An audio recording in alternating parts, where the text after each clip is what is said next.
نحمده ونصلي ونسلم على رسوله الكريم أما بعد وبأسانيدنا إلى الإمام أبي زكريا يحيى بن شرف النووي الدمشقي رحمه الله تعالى قال في كتابه وعنه رضي الله عنه او د دې ابو رجون روایت قال فرمایدا قال رسول الله صلی الله علیه وسلم فرمایلی دي الدنيا سجن المؤمن الدنيا جیل د مؤمن دی وجنت الكافر او د کافر د پاره جنت دی رواه مسلم مسلمان با پکې د الله د حکم پابند وسیږي او کافر چې څنګه وسیده بس هغه شانتي صرف د حیوان په شان وخت به تیری وان ابن عمر رضی الله عنهما عبد الله ابن عمر رضی الله عنهما روایت ده قال فرمایدا اخذ رسول الله صلی الله علیه وسلم بمنکبی نبی علیہ السلام زما ولونیو وقال ما تل کن فی الدنيا شب دنیا کې کانک غریب گویا کې ته مسافر او عابر السبیل یاد لار لاروي وكان ابن عمر رضي الله عنهما يقول عبد الله ابن عمر رضي الله عنهما بفرمایله اذا امسيت فلا تنتظر الصباح اي انسان چې کله شپه کې د سبا انتظار مکه وسار لبروغ او کمل به تیر کال زموږ یو گاونډیو موږ سره جوخته کور دی او خزه پلار کرتلې وکا دا ورغله به راوسته خپل رکشه چلوله خزه راوسته و او د شپې چې د شوی او بسار مړ وخه اذا امسيت فلا تنتظر الصباح واذا اصبحت فلا تنتظر المساء کله چې بیګا کې کله چې سبا کې فلا تنتظر المساء د بیګا انتظار مکه وسار کې بروغي بیګا بمړی وخذ من صحتک واخل برخه د خپل صحت نه لمرض کده مرض د پاره نن عبادت وک سبب بیماری زبم نشي کوله ومن حیاتک د ژوند له موت ک د مرګ د پاره رواه البخاری قالوا علماء ویل دي فی شرع هذا الحديث په شرع د حدیث کې معنا او معنی دا لا ترکن ال الدنيا دنیا ته اعلان مکوا ولا تتخذها وطنا د دنیا نه یو مستقل وطن ما جوړوا ولا تحدث نفسك بطول البقاء فيها او په خپل ځل کې دا خبره مراواله چې زما دنیا کې همیشه یم وای شو کنه یو سورہ زندگی ده ولا بالاعتناء بها او دنیا باندې ډیر مشقتونه ډیر اهتمام مکه وخه ولا بالاعتناء بها نه پستر دا خبره مکه وته په دنیا کې همیشه ولا تتعلق بها او تعلق مساتر دې سره الا بما يتعلق به الغريب مگر هغه چې تعلق ساتي په دې باندې مسافر فی غیر وطن په غیر وطن کې یو مسافر دې دبل چا په وطن کې هغه وای بس یو څو شپې مې دي زمبا د قشانی دنیا کې ستا یو څو شپې دي ولا تشغل فيها بما لا يشتغل به الغريب او تزام مشغوله کو پاغه سبانه چې نه مشغوله کوي پاغه باندې خپل ځان او مسافر الذي يريد الذهاب الى اهله چې هغه اراده لري دتل خپل کور ته د قشان دنیا کې تا یو سورج زندگی دا ته د دنیا نه روانه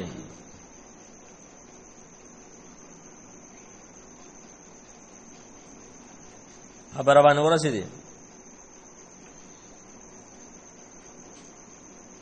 وبالله التوفیق حدیث بخاری کې راغلی دی نو لږ ځان سره غم پیدا کا تاسې مه کوه سامان د سلو کالو او پته دې نشته دی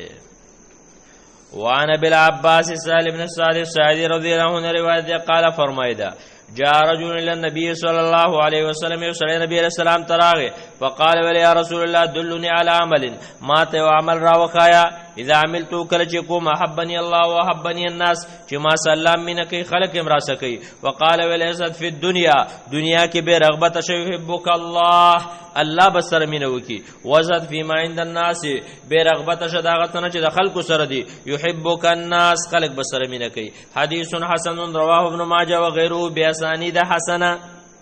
په حسن سندونو سره راوړل خو روایت سندن ضعیف دی د په سند کې خالد القرشی دی او هغه سخت ضعیف دی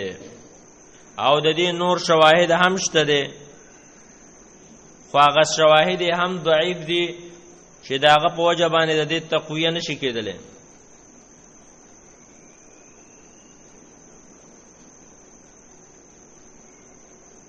دارنګ په بعضی سندونو کې خالد ابن عمر په نوم باندې یو راوی دی چې هغه هم ضعیف دی خو بیا هم بعضی نور علماو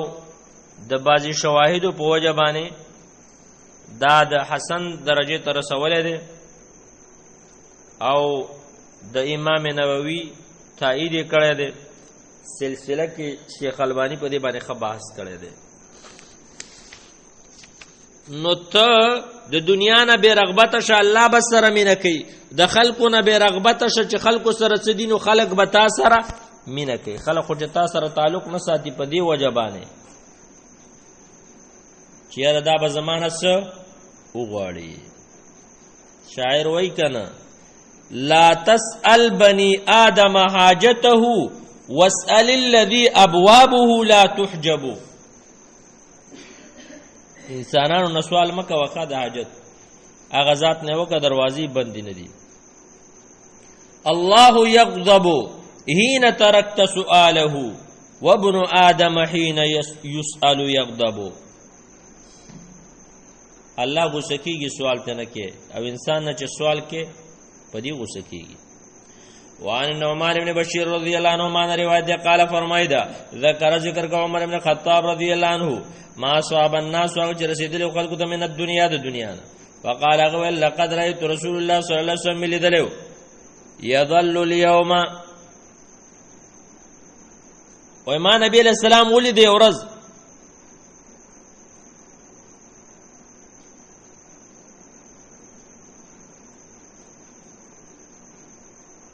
يلتوي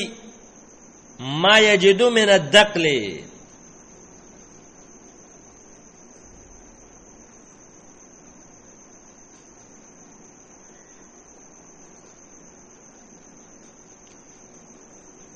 وما نبي رسول الله ولید عمر بن خطاب رضی اللہ عنہ فرمایل ما اصابت ناس من الدنيا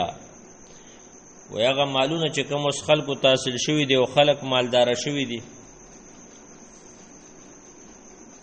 وی فقال عمر دې فرمایل لقد رأيت رسول الله صلی الله علیه وسلم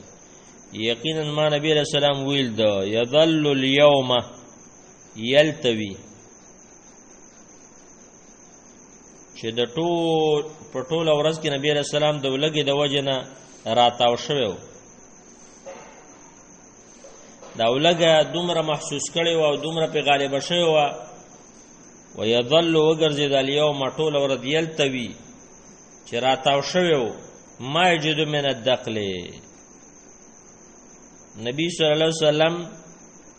کجورم نه منده کولې ښه دقل ردی کجورو ته ویل کېږي ما یملو به بطن او چې خېټه به ډکه کړي رواه مسلم الدقل بفتح الدال المهمله والقاف ردیء التمر دا غردی کجورو ته ویل کېږي نبی علیہ السلام وی ردی کجوري هم نه پیدا کولی وان عائشہ رضی اللہ عنہا روایت ده قالت فرمایدا توفی رسول الله صلی الله علیه وسلم وفات وما فی بیتی من شیء او نو زما په کور کې هیڅ یو داسې شی یا کلو چې خوري غلا ذو کبدن خاوند د جګر د ساواله نبی رسول الله وفات شو زما په کور کې هیڅ یو داسې شی نه و چې د سا خاوند دی وخوري الا شطر شعير مگر لګی شانه وربشوي فی رفلی زمن په یو تاقچه کې پرته وي فاکلتو وای ما داغه خوراک کو حتا تعالی علی تر دې چې هغه وخت په ما باندې وګرځ فکلته نظر اوله کې دم پیمانه کړم مال چې پیمانه کم ففنی او است ختم شو متفق علیه شطر شعیر معنا شی من شعیر لګي وربشوي کدا فسر او ترمذی عائشہ رضی الله عنها چرته دا نوې پیمانه کړي هم د سیبته خوړلې ښه دا د عائشہ رضی الله عنها کرامت. وعن عمرو بن الحارث رضی الله عنه روایت دی اخی جویریه بنت الحارث چې دا خور و د چا د جویریه بنت الحارث ام المؤمنین رضی الله تعالی عنها قال فرمایدا ما ترک رسول الله صلی الله علیه وسلم عند موته نده پریکه نبی صلی الله علیه وسلم د خپل مر په وخت دینارن دینار ولا درهم نه درهم دینار د سرو زرو روپۍ ته ویل کیږي او درهم د سپینو زرو روپۍ ته ویل کیږي. نبی علیہ السلام وای د مرګ په وخت کې دا نو پریخي ولا عبد غلام ولا متن وینځ ولا شین او نه بل څه شی الا بغلته البيضاء مگر د رسول الله صلی الله علیه وسلم یو سپینه قچروا التي كان يركبها نبی علیہ السلام په پاغه باندې سورید وسلاه سلا وسلد نبی علیہ السلام واردن جعلها لابن السبيل صدقه یو زمکه چې مسافر د پاره صدقه کړي او وقف کړي رواه البخاري. وعن خباب بن الارت رضی الله عنه روایت ده قال فرمایدا هاجرنا مع رسول الله صلی الله علیه وسلم وای من هجرت وکړه د نبی صلی الله علیه وسلم سره. خباب رجو فرمای نلتمس وجه الله تعالی منگ دا اللہ رضا لٹولا فوقع اجرنا علی اللہ زمن اجر پا اللہ بانے واقعش ثابت فوقع اجرنا علی اللہ فمننا من مات بعضی من کملشو ولم یاکل من اجر شیع آگیو دا خپل اجرنا ایچ ایسا اونا خوڑا یعنی دا غلیمت دا مالنا سیوانا غستل.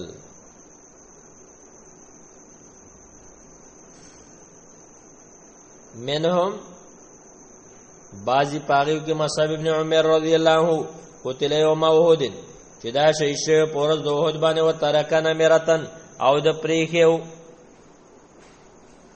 مصعب ابن عمر یو کمبل پریخیوا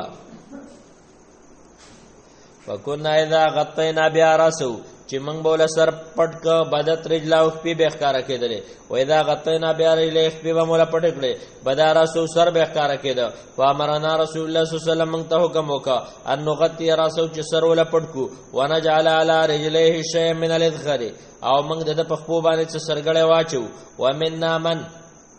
اينعت له ثمرته بعضی پدې کې هغه چې میوي پخې شوی وي میوی پخې شوی وي فهو يهدبها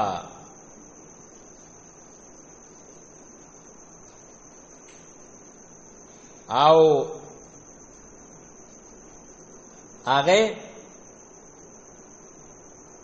راش کولی فیدی داغه نه پورته کولی. بخاری مسلم حدیث دی متفقون علیه. نمیرا چاته وی کساء ملون من صوف دا یو رنگین څادر د وړای نه. قوله اينعت معنی څه ده؟ اينضجت پخې شوی و ادرکت او را لاندې کړی وي پخې شوی یعنی او په خواله ولا را لاندې کړی. وقوله يهدبها وبفتح الياء وضم الدال وكسرها لغتان أن يقتف راشلولي ويجتنيها وهذه استعارة لما فتح الله تعالى دا ويو استعارة دخا داغه چې الله تعالی د خلکو باندې را کولاو کړ من الدنيا وتمكنوا فيها او پاګه کې ول رب العالمین څو ورک طاقت او قدرت الله عز وجل ورک.